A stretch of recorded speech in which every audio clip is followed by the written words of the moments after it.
Welcome to GSN. I'm your host, Rich but still ugly.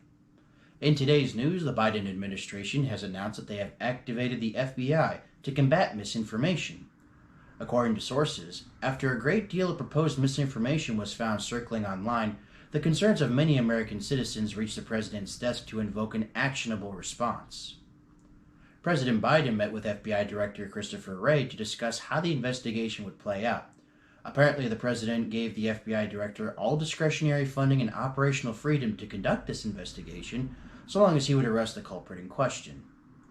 However, a leaked piece of conversation detailed that President Biden wanted to know what misinformation looked like, how old she was, and if he could smell her hair before she was arrested. President Biden also told Director Wray to speak with former President George W. Bush for assistance, citing his success in fighting Katrina during his presidency. When asked by reporters if President Biden misinterpreted the case being made against misinformation, he replied, quote, "Who is misinterpretation? Is that her sister?" The investigation currently is ongoing at taxpayer expense. And now we go to fill all our holes for a household tip. Phil, what kind of tip do you have for our viewers? Well, Rich, today I want to talk to you about your thermostat. Now, your thermostat here is the means of controlling the temperature inside your house. Whether you're adding your heat, whether you're adding your cold, whatever you gotta do to make yourself feel comfortable, right? And so now while this thing is running, it's using gas, it's using electricity, but that's costing you money. And you're thinking to yourself, now how am I supposed to save some money on all these rising energy costs there, Phil? Well, it's quite simple, really. You go to your thermostat, you turn it off for a little bit. But now you're thinking to yourself, well, that sounds good and all. I mean, I like saving money for sure. But how the heck am I supposed to stay comfortable now, you mook? Well, that's quite simple too. You see, so long as it's off in your home, you ain't gonna be incurring none of the costs. See what I'm saying? So you turn it off in your home, you go on down to your mother's house, go down to your father's house, you go to your sister's, you go to your neighbor's home, whether they're home or not, maybe share the box with the crack addict in the alley a couple of blocks down, whoever you can cohabitate with for a little bit. That way you can keep the thermostat off in your home for a couple of days during the week, alright? And maybe y'all could do a little round robin thingy where one day you stay at your place, one day you'll stay in another place, one day you'll go to another place after that. That way you can keep on going, rotating, that way everybody keeps thermostats off in the home for a couple of days during the week, save some money. And all that extra savings goes straight into your pocket for whatever you need. Maybe it'd be nice and buy your local crack addict a little drop of crack for sharing his box with you, right? Sounds pretty good. Why don't you give it a thought there, huh, you mook? Back to you, Rich.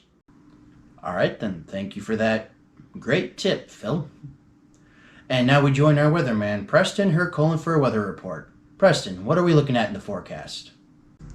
Well, thanks, Rich. Now, we're looking pretty clear across the country today. However, we are starting to see some winds coming from the west coast. They're starting to consolidate up here in the midwestern states before they filter on down to our brothers and sisters down south.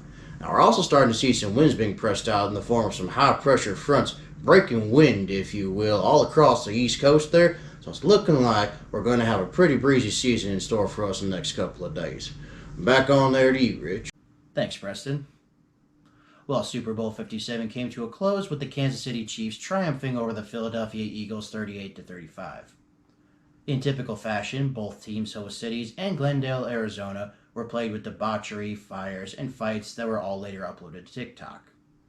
However, one prominent character in American politics has recently surfaced with his disappointment in the game's turnout. A transcript detailing a conversation between Donald Trump and Roger Goodell shows that the former president was asking the NFL commissioner to find additional points in favor of the Eagles. Apparently, the former president had placed a $15 million bet on the Eagles and was certain that they had won despite the game's actual results. The commissioner replied back to him, quote, "Mr. President, I'm sorry, that's just not how it works." The former president later took to Truth Social, where his outrage was seen by all 10 people who bothered using the app, including 7 bots. Protests are later being planned to take place outside NFL headquarters in New York on Mr. Trump's behalf. And finally, we go to our daily jokester, Horace A. Dirty Word, to end our broadcast with a laugh.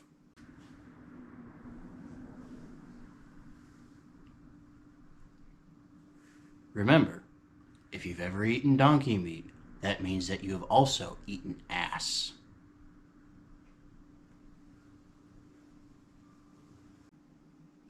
Classic.